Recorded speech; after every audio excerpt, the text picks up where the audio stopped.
it's Sky, and I'm back with another Check Your Potential interview. Today I'm sitting down with a longtime friend, Sanchez. What's going on? How y'all doing? How you doing? Thanks for having me. Thanks for having me. Oh, no problem. How you been? I can't complain, and even if you could complain, you won't. Exactly right. Well, listen. Exactly. Now, I want to take it back to the beginning because we know of your your place in the industry, but I want to take it even further back than that. Maybe during, high school and how you got your actual start in any kind of music industry area.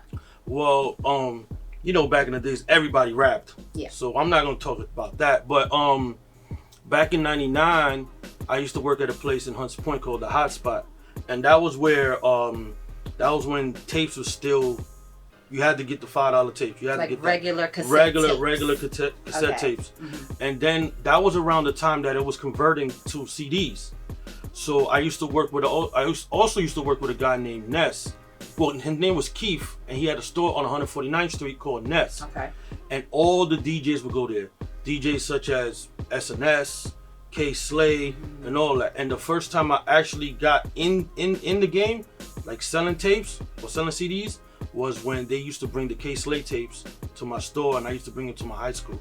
Okay, so you had a physical store that people would bring all the dopest mixtapes to. Yes, and you would sell them. Hunts Point and Garrison, in the Bronx. All right, so for all my Bronx people, Hunts Point and Garrison. Now that was a real pivotal point in hip hop because mixtape, just cassette tapes in itself were a big deal. Like we would search for the dopest cassette tapes.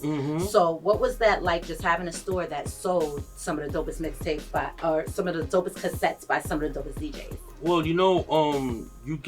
it was kind of like a hood landmark, like people from all walks, Brooklyn, Queens, Staten Island, Jersey, everybody would come to my store because it's right there. Hunts Point is like one of the meccas of the Bronx, and everybody would come there. Like we used to have like ciphers every Fridays, and you name it. Any MC that was good in that era came to the store and did something. So it was just an experience. Okay, and then transitioning now, we're going a little further into the future, and we are dealing with mixtapes. So what I know from you in the past is you had a website. It was called MixGrind. Yeah. And you had the dopest mixtapes on that site that people could access. Now, how did you start MixGrind? Oh, well, shout out to my partner, DJ Messiah. He was the brains of the operation because he was very instrumental on learning the internet grind. Me, I was backpack full of CDs, going to places. He was like, yo, let's take what you're doing and mix it with what I'm doing and combine it and start it from there. And I could say we started that website in 2007 and we had to run all the way till 17, 18. 2018. We had a nice little 10, 11 year run. Now, you're being pretty humble, but I remember that site and I remember those days and your site was popping. Like everybody went to that site to just see what's the dopest mixtapes that dropped, who was on the mixtapes. Like you were looking for the dopest songs by way of those mixtapes on your site. So what kind of just inspiration and impression do you think you made on some of these artists and some of these other companies that started their mixtape sites? Well, not to mention any artist names, but a lot of artists from different regions used to call me and try to say, hey Jay, hey Sanchez, how can I get popping in New York? What do I need to do? What beats should I rhyme over? What DJs I used to should I mess with? And X, Y, and Z, and also DJs too. Like DJs, because New York is always gonna be the mecca of music, no matter what, and especially in that era. Because in that era you had the Dipsets, the Max B's, the G Units, the you name it from the East Coast, really putting in that street game. Yeah. D Block too, I can't forget them. So it's just like the people from Atlanta, from Cali, from Texas, they will all call me and they'll be like, yo, like I want to send you my music. Right. Like I'm gonna give you a perfect example. God bless the dead, but Nipsey Hussle's camp. They Bullets Ain't Got No Name, part 1, 2, 3, all of that. they used to send me boxes of tapes because at that time, Nipsey wasn't really super known. Because you know in New York, we're real biased when it comes to music. Like we only let in one down south artist a year. We only let one West Coast artist a year. And around that time, the only West Coast artist that was really clicking was The Game. Yeah. So, and Snoop, but you know, whatever.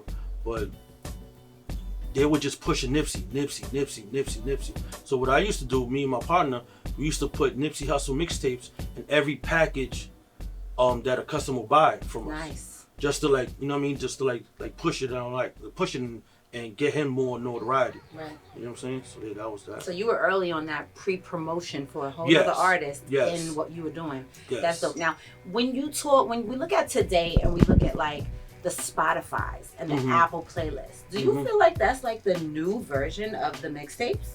These playlists? Yeah, because honestly, every Friday morning, people will go on those playlists on each respective DSP and be like, what's that new song? Oh, I heard so-and-so got a new record. So-and-so got a new record.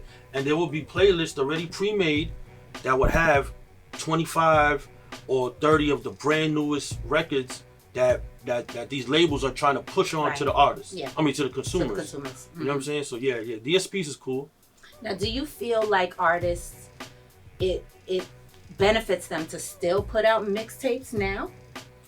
Well, I think in this industry is what have you done for me lately, and like out of sight, out of mind thing. So if you're not constantly pushing the envelope with content, you're easily gonna get like the how you say it, you're easily gonna get washed away. Like almost like left behind. Yes, because look, it's a wave every 5 minutes, just like the ocean, like that. So now, when you jump in your car, what music is in like rotation for you? Like what are you listening to? What songs? Give me a couple songs. Give me a couple artists. Who's on your radar?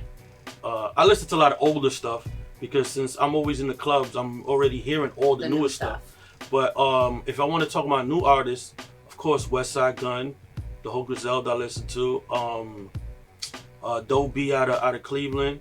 Dope Boy out of Cleveland. New York artists, you know, the regulars, Jim, Cam, whenever he drop, Jada. But I really listen to down south stuff because it's just, I guess the beats always, it's great. The beats are great to ride to. When you're on the highway and you're doing 80, you want to listen to something that's gonna make you want to go do 100. Even though I don't suggest that for nobody. No.